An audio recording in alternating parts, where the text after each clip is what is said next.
Welcome back to North Node Astrology. This is the third of the winners for the June giveaways of readings, and today we have Cindi. Her birthday is October 6th, 1969 at 11:11 a.m. in Franklin, Louisiana. The life path number for her birthday is a 5, and that is about Mercury and freedom and the senses. So let's see how that interacts with the rest of her chart. Well, at the time of birth, she is a Sagittarius rising, and pretty early one at that, 5 degrees. So with so many planets in her 10th house, there's going to be a definite business or legacy or kind of a bit of a Capricorn kind of feel, because that's what Capricorn rules. It rules the 10th house. It rules legacies. It rules finance also, and any kind of structure, whether internal or external. So let's see how this works. Jupiter in Libra is the ruler of her first house, which is the face that she shows everybody, right? She leads with experience. She leads with trade. She leads with I guess guidance from ancestors, or sometimes that comes to her, but it usually comes in the form of service, right? Because that 10th house begins with Virgo, and that's ruled by her Mercury. Am I actually going to take a bit of a sidestep here right now and take a look at her Mercury? In 1969, there were 3 Mercury retrogrades, you guys can see here. And right before her birthday, actually the day before, Mercury had stationed to go direct, right? You see there, October 8th, her birthday is the 9th. So there really wasn't that long before Mercury was actually clear of the shadow. And in that one-day period there, it had moved from 29 degrees of Virgo to 1 degree of Libra. So it was back in an air sign, which is where Mercury likes to be. So even though there's a lot of that, legacy Capricornian kind of things going on, everything is really about her communication, right? It really falls back to that. And her being a Libra and a 10th house Libra, that really is a very natural kind of place for an air sign to be. So again, Jupiter in Libra, ruled by that Mercury in Virgo, so it's about service, okay? And Sagittarius is also about belief, right? I don't know, I'm not sure where she is with her belief structures, or with, faith or anything of that matter, spirituality at all, but given that she wanted me to do an astrological chart on her, I'm guessing there's at least some new agey kind of thing going on here. So this could also mean that people bring her those things, right? That's how new things begin with her. It either could begin with a trip of some sort, right? A long distance trip, or somebody else who's a Sagittarius, right? Thus, all of these things are possible, or even, brings her justice or brings her service, right? Okay. Moving on to the second house, and this is where the Capricorn Saturn effects start happening, right? With the second house is actually a house of value, right? Whether our values, what we value in other people, what we value physically, it's physical and it's, emotional, and whatever it is we value, right? And here in Capricorn, I'm thinking it's definitely, probably much more physical, right? And especially with Mars in Capricorn, Mars is exalted in Capricorn. He is a soldier. He wants a battle plan. And in Capricorn, he has the long-term plan of what to do, every day for 30 years, right? Because it takes Saturn, about 30 years to do a rotation and to come back and, do a Saturn return, as they say, right? And speaking of which, looks to me, actually it is, on May 13th, 1999, is when Cindi got her first Saturn return, right? And the next one's going to be obviously around 30 years after that, and we're not gonna worry about that at the moment. So we have Saturn and Mercury here conjunct together, right, on her Saturn return, and this is the actual, the moment that began, with the Moon in Aries in her fifth house. So this was definitely about how she creates things, right? And Mars definitely wants to create things. He wants to plunge in, but he wants to make sure that he's got a plan. You see that big fat blue line there from Mars to that Saturn and that Mercury. And that's a 120-degree angle. That is a trine, they call that. And that's a very beneficial angle, right? So you've got Saturn and Mercury talking to her Mars, telling her, how she needs to move forward and what she needs to do about it, right? How she needs to create. And that Saturn in the fifth in Taurus, it's very physical, right? And her Mercury, actually ruling her 10th house, is about what is she going to do? Like, how is she going to be of service to herself, be of service to the world? What's she going to create? And Mars is also the ruler of her fifth house, right? So there's another element there.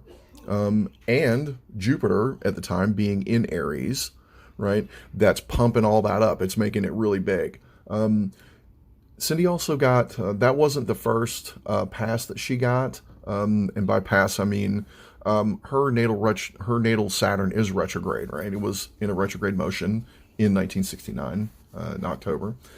And so it will go up past or hit that angle and then back up and then hit it again as it goes forward again. So she got 3 passes.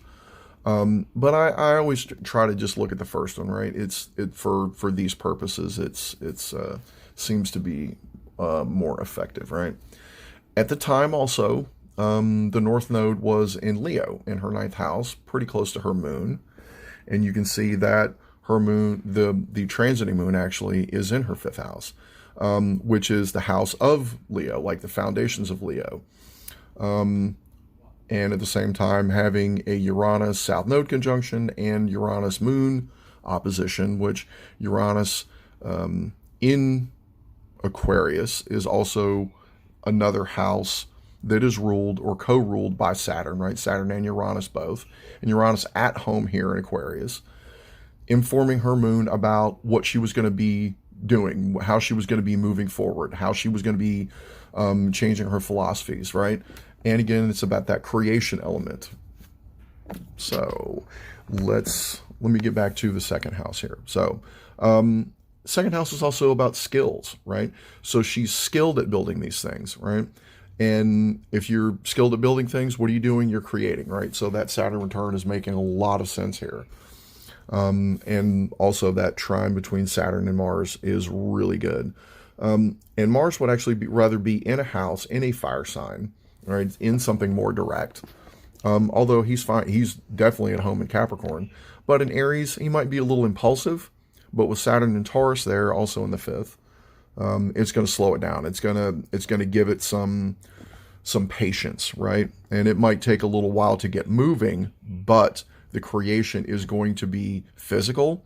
It's going to be very youthful because that's where Aries is. It's definitely going to be about her childhood because Aries is also the eternal child. It's one of the child aspects of the zodiac. Leo being the other one. And Saturn is definitely the old man. He's the been there, done that. But got the t-shirt portion of it is definitely more of Sagittarius, and we've already been there. So the rest of her second house is in Aquarius, and she's good at building those structures, and she's also good at improving them, right? But much more so about the building. She can move forward, but she's really good at building things, right? Whether structure in herself or structure in other people. And looking at her 4th house, and I keep wanting to skip forward. This is interesting. The last couple of readings have been like this. I keep wanting to move forward, skip forward, and bounce around. So hopefully you guys are following here. Onto the 3rd house. 3rd house is communication. It is how the structure of our mind works. It is about how we deal with siblings, right? And it's also like the generator for what comes out of our Mercury, right? It's where all the thoughts and ideas and, how we kind of live in our heads. But there is, with Aquarius here, an air sign and a water sign, there's Aquarius can connect or disconnect or be in a vibe and then out of a vibe. but Pisces can also be kind of bottomless. So I'm guessing probably an ADD, ADHD kind of person here. Because Aquarius can disconnect, it can possibly disassociate, and Pisces is known for being delusional, right? But I've heard some really positive things about being delusional recently. It's like, do you want to see the terrible things around you that are real, or do you want to be delusional and feel like those things are, are creating the world that you want, creating the self that you want, right? Are you making those connections? Because that's what Pisces does. It makes connections. It creates boundaries so that two worlds can come together, right? Aquarius is doing the opposite. It is either connecting or disconnecting with the vibe, right?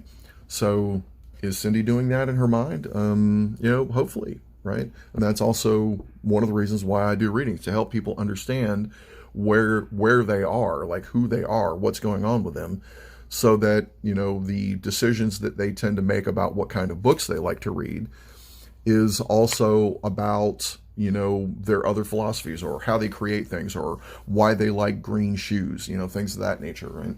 So, because a lot of these things are all tied together, and once we know what is tied together, we can make better decisions and become better human beings, and do what astrologers refer to as moving beyond your chart, right? Just, working everything, working all of the pieces of ourself into being spectacular creations in ourselves, right? Okay. The third house ruler of Aquarius, right, is Uranus. And Uranus is also in Libra, again, also ruled by that Mercury in Virgo. So there's more, thoughts about service, right? And there's probably a, technological, internet technology kind of, she probably really values the service of email, or cell phones, or the, current modern technology. And there's definitely a thinking about it, a thinking that it's valuable and useful, and, to either be of service to that thing, or that thing being of service to her, so that she can move forward with her mind and move forward with all of her communication and her life, right? So, let's go forward here to the fourth house. Actually, before I finish with the third, in general, I think Cindi could have possibly been, let's say, a network engineer, somebody who deals with, knowing how to connect, computer networks, or, because she's got Uranus in the 10th, third house, Aquarius, with Pisces there. And I'm seeing, connection, disconnection, gateway, drawing boundaries, which is exactly how the internet works, right? And building structures. And I'll get with her, and hopefully she'll respond to me about that. All right, on to the fourth house. So, fourth house is how we comfort ourselves, right? This is where we feel at home, whether that's an actual physical home, whether that's a person, whether that's just a feeling, right? And in Pisces here, I think it may be more of a feeling, right? Because Pisces is ruled by Neptune and by Jupiter. With her Neptune in the 12th house, this is definitely a, divine service kind of feel. And Jupiter in that house ruled by Virgo, yet again, and that Mercury is also about service, right? So this is a home of service, and this is something that she is, definitely driven to create, right? That's what the North Node does. It's a bit of an obsession, right? It can get obsessed to create. But there's also a letting go, right? There's like, oh, that's over. There's only, this moment is gone, and that's fine, which is what Pisces does. It needs to let go, because it can only hold on for one spot, right? Two worlds connect in one space only. Sometimes those two worlds move in tandem, and sometimes they're on their own little path, and all you get is just a little bump, right? And then you keep rolling.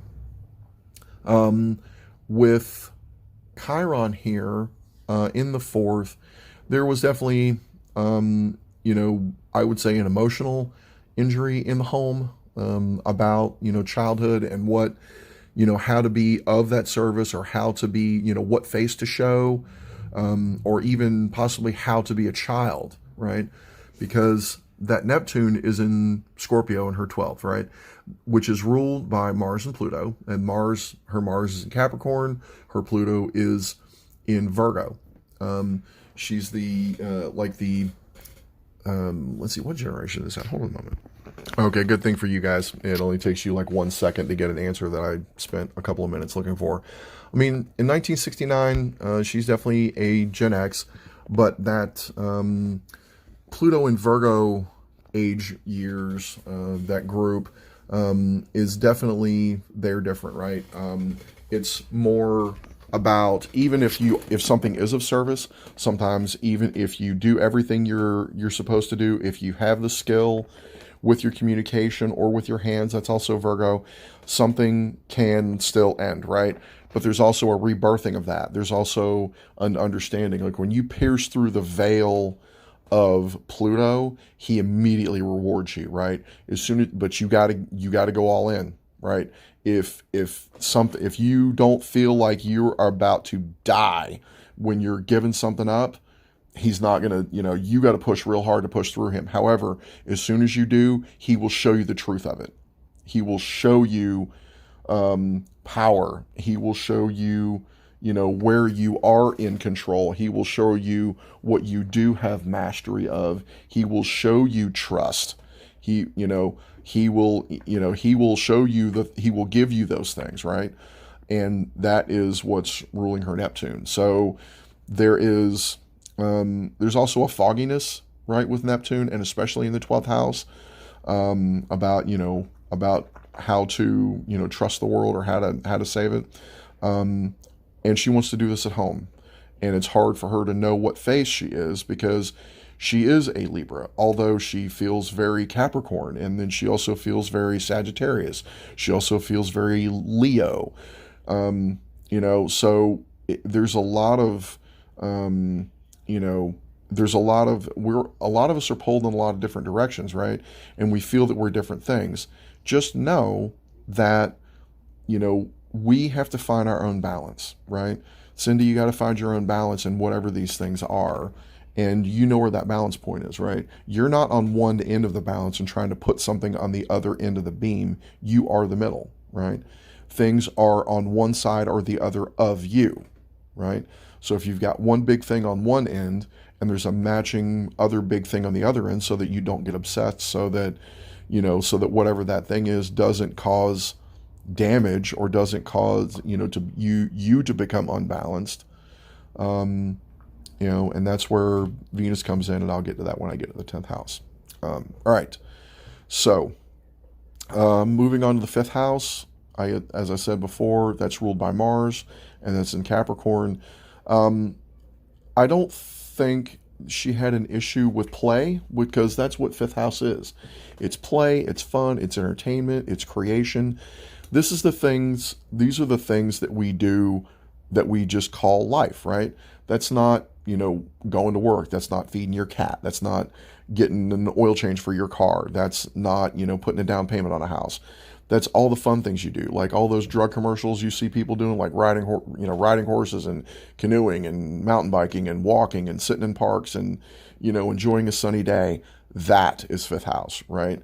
But it's also, creating those moments, right? And she creates those moments, and he creates those moments from a place of structure, because that's what she values, right? And when she creates that, what the world gives her back is friends, is balance, is trust. It gives her that 11th house back, right? So starting in Libra, right, it also, makes her feel useful, right? It makes those other things feel useful. Oh, I created this thing, so I get a thing back. Yes, that's exactly how it works, right? So Saturn in the 5th house may have been hard for her to learn how to play, right? There was probably a restriction in play and entertainment, in those feel-good spaces, because that's what Saturn taught us to do. It's gonna focus things. It's gonna restrict things. It's gonna hold things back until you put time into it, right? And with Taurus, there's gonna also be a momentum, right? And in a house ruled by Mars in Capricorn, there's definitely a waiting going on, right? There's a waiting for things.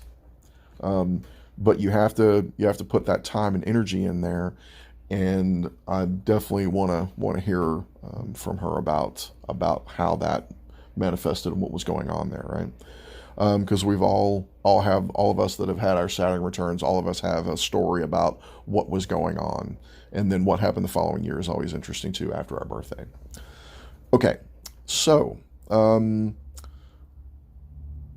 oh, actually, before I move on, Saturn being in the fifth house, that's the ruler of her second, right? So the second, fifth thing is moving back and forth. And that fifth house Saturn is also co-ruling her third. So maybe she learned to be more youthful. Maybe she learned to create things that were valuable, maybe things that were physical, right? In Taurus, and definitely things that made her feel good, right? And as a Libra, that is essential. That is definitely, you know, the planet that most assuredly rules her, right?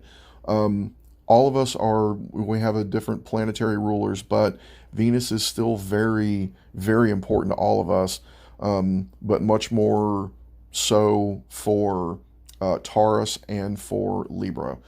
And that's where she's got her Saturn in. So there may have been hopefully an opening there, or an understanding of why things were going the way that they had been going, right? So on to the sixth house in Taurus, which is ruled by that Venus in the 10th house again. So we're back in communication. We're now into the house of value, right? Taurus, it takes momentum, it takes time. And there's also, if Taurus doesn't feel good, it's not going to go anywhere. It's not going to do anything. Nope, don't feel good about it. Not going to do it. It's hard to get a Taurus up and moving unless you can feed them in some way, right? And the joke says Taurans are always eating, right? So, she may have a thing with food, but I'm guessing, unless it's of service, right? And with a Leo moon, a female with a Leo moon, she might forget to eat, right? So sixth house is also where we take care of ourselves, right? This is our daily routines. This is how we serve others. This is how others serve us. So make sure you eat, Cindi. Make sure you eat things that are good for you. And she might have a bit of an obsession with that because it's 10th house. She sees the legacy, okay? So she might also be able to gauge her weight by how well she feels. Like, I know as a Sagittarius rising that at my worst place in life, the most difficult place where I wasn't happy about everything, whether it was my career, my family life, any of that stuff, it was at my physical heaviest, right? And I have a picture of, oh, it's terrible. It's not good. Every once in a while I do look at it to go, okay, you're not there anymore, keep moving, right? Which is what I'm going to do now. I'm going to keep moving into the seventh house, which is Gemini, right? And this is ruled by Mercury. And that Mercury, again, we've talked about it, in Libra. So she's looking for service, she's looking for balance. And in the seventh house, that is definitely true, right? In her relationships, right, she is herself, right? You see pieces of, you see either one side or the other of her, depending on who she's talking to, right? And any Sag rising is definitely going to be like this. Some of us are having that a little bit more in our sixth house, but she's got it for the majority of her seventh house. So it's difficult to be exposed like that, right? Virgos have this issue too. People see them, publicly, and Sag risings do too. But she has learned to how to communicate with people, and that when you do communicate with them in some time, and that's back to that Pluto is still influencing that Mercury there is pretty close. It's in that house. That it can be transformational, right? It's not the element of transformation, but it can be. And she can see herself in various relationships, okay? And Gemini is the inner self, right? It's not just me and somebody else, right? Although that might be a theme, because Libras, we do tend to do that, right? My moon is in Libra in the 10th house. So I suspect there's, quite a few similarities between myself and Cindi. And maybe that's why I had trouble getting to this reading, because I didn't want to look at myself. That's interesting. But there's also, in her relationships, there's an element of care, and she likes to give that care. She also likes to receive it, but it's much more about communication and probably about being there for people, right? That's that Gemini element of being close to something, being close to things. The trouble with that is her enemies might be close to her too, right? Because seventh house is about all relationships, not just business or intimate relationships or anything. It's about all relationships. Okay. Intimacy is definitely more eighth house, and this is about care, right? This is opposite that Capricorn in the second. So this is Cancer in the eighth house. So this is ruled by her moon, right? That Leo moon in the ninth. This is about, how do these relationships, how do these deep experiences, right? Because that's where Scorpio rules, is the eighth house, right? So there's, you can see the multiple transformational elements here in her chart, right? Whether it's 12th house or, whether it's that North Node, that Chiron, being direct and pushing forward in that space, healing that wound, to trusting her emotions, right? And that's exactly what Cancer in the eighth is. Trusting her emotions, trusting the emotions of others, trusting the care for herself, trusting the care for other people, right? Or perhaps, she only shows her emotions to people she trusts, right? But I think it's more than that. But allowing herself to feel that and not be so businessy, not trying to always keep the balanced business face on, right? And she wants to do that in her own way, because that's what that Lilith in Cancer is. It's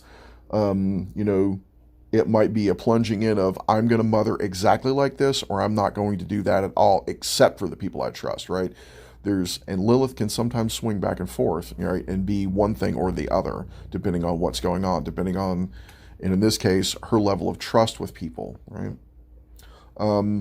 And with her sun governing her moon, like that's her moon in the ninth, right, in Leo, right? So we go back to her Libra sun. So there's a wanting to be balanced with emotions, and then a trusting of that, right? So trust where your emotions are being balanced, Cindi. Trust, where your beliefs are, or realize that sometimes, oh boy, trust that sometimes strange things might happen, right?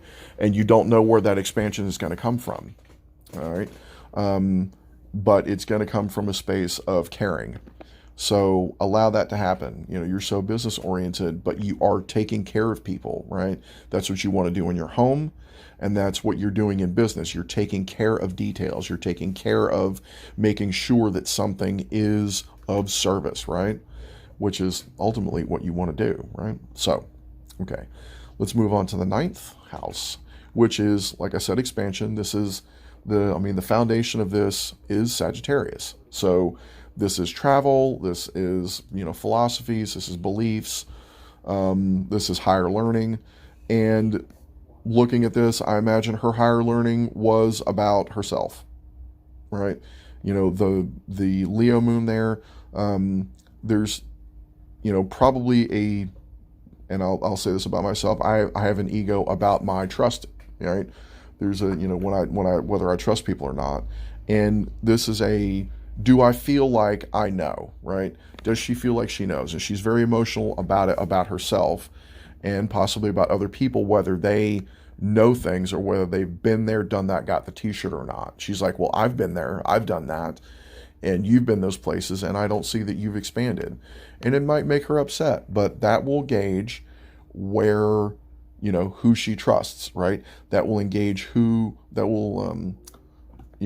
will show her who to be, who to pair with in her relationships, who to be close with, who to be supportive of, and what to allow, and her intuition is probably pretty strong. She got a lot of stuff going on here in Virgo, Venus and Pluto and the South Node, with a moon that's kind of up high. The moon doesn't necessarily like to be up high. So, her intuition is about expansion, right? And the creation and expansion of herself, right? And that's what the 10th house is. And now I'm going to get into this. Um, so Mercury is the fastest mover, right? She can make quick changes in her career, right? And but she's got to feel good about it. That's that Venus, right? She has to know that it's of service, that it might be physical, right? It might be because Virgo is an earth sign, so it is grounded, all right? And the South Node is also here. And so her career is really the foundation of this home that she's trying to build, right? Of the home wound that she's trying to heal there in Aries so that she does know what face to show, okay? Pluto and Virgo, I've talked about that before. People have seen her crash and burn in her careers, right? In her public life, but that she always keeps moving forward, right? There's always a rebirth there. And sometimes she gets a little scorched, right? And several years ago, actually a number of years ago, when Pluto transited across her Mars in the second house in Capricorn, right? It's a retrograde there currently, so her values are still being upgraded, right? It's been going on for quite a while, you know. I'm a really say late Sag rising, so it's been about the face that I show the world or how I start things. And for Cindi, it's about her value system, right? It's still going to continue to be transformed as Pluto continues to move through Aquarius, right? We've talked a lot about Mercury already, and now let's go into Uranus a little bit. Uranus in the 10th house is very powerful, right? Even though he wants to be in either Capricorn or Aquarius, here in the 10th in Libra, he is innovative about business. He is innovative about relationships, being in Libra. He is innovative about justice. He is also innovative about whether things are useful or not, whether they're pure, and the way that gauge works, the way that guidance works, is if things are becoming erratic, that is how Cindi knows to make a change, right? That lets her know that things are out of balance, right? Especially with Uranus and Libra, and that's where mine is also, right? And in the 10th, I imagine that there have been times at work where people have just not paid attention to her, like whatever, but she's like, I know what to do here. I know how to innovate this. I know how to crack through. I know the radical change that we need to make here. And whether people do that thing or not, that's up to them, and whether she wants to stay in that energy or not. But if she's in an energy that is not serving her, again, that's back to that Venus in Virgo, she needs to go somewhere else, right? Because if they're not listening, because she does know, right? There's a knowing here of that. It's about feeling, right?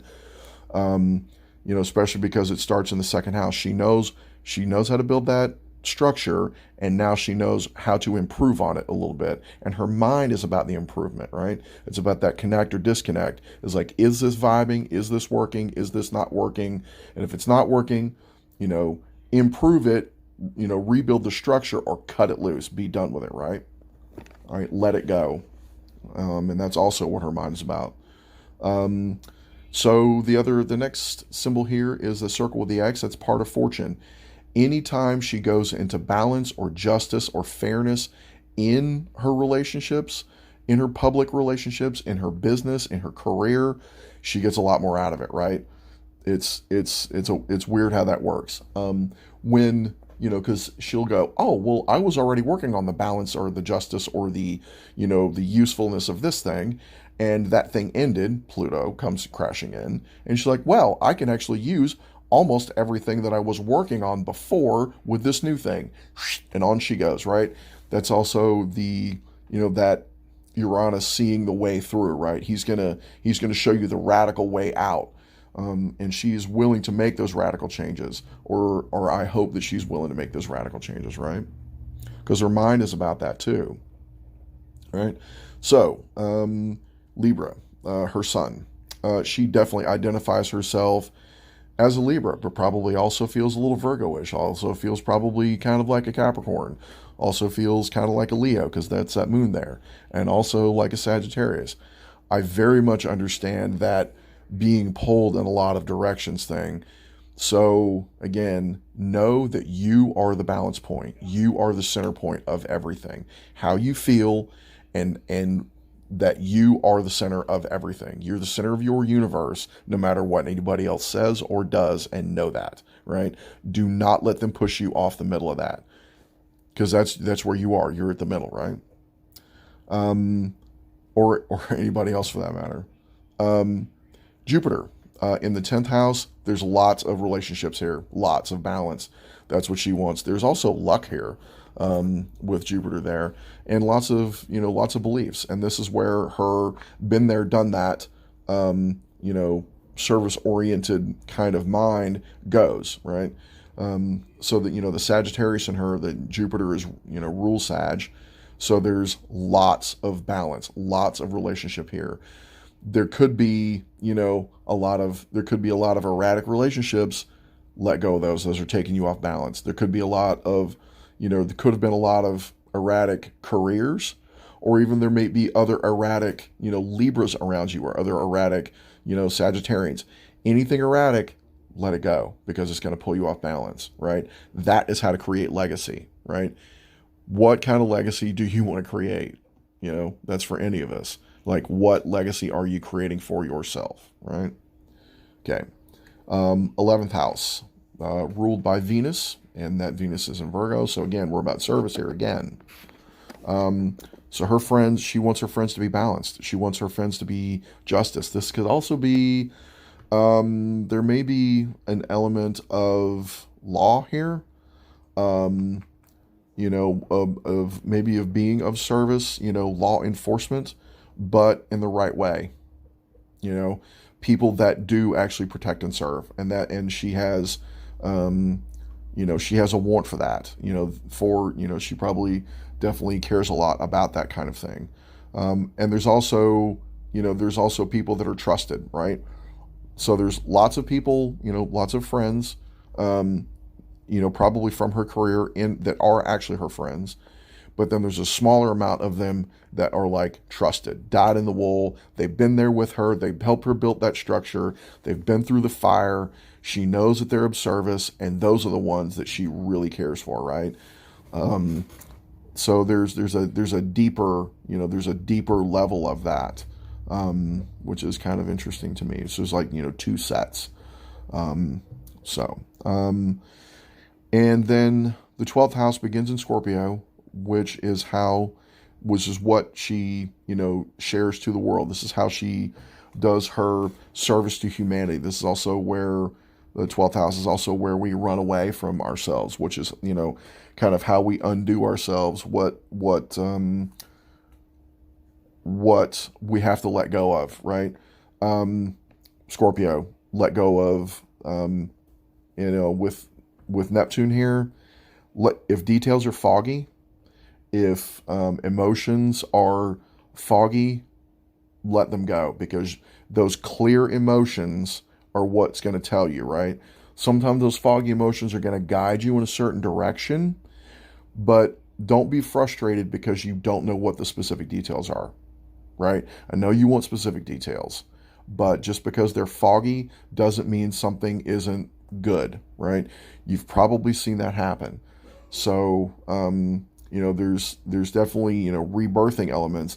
Allow the rebirthing to happen. And when you're getting a little dizzy, know that that's why that's happening, right?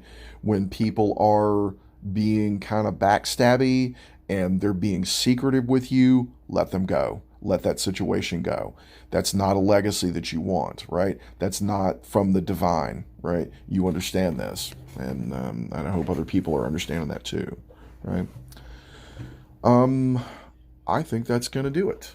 Cindi, thank you for messaging me. Thank you for getting involved in my channel. Thank you for everybody else for coming and listening to me yammer on again about astrology and about how all of us can be better human beings. You guys can get a hold of me at North Node Astrology on TikTok and on Facebook and on this video on YouTube. Let me know what you think of it and how much astrology you may have learned, and if you think however I can improve this stuff. All right. Thanks again. Love you guys.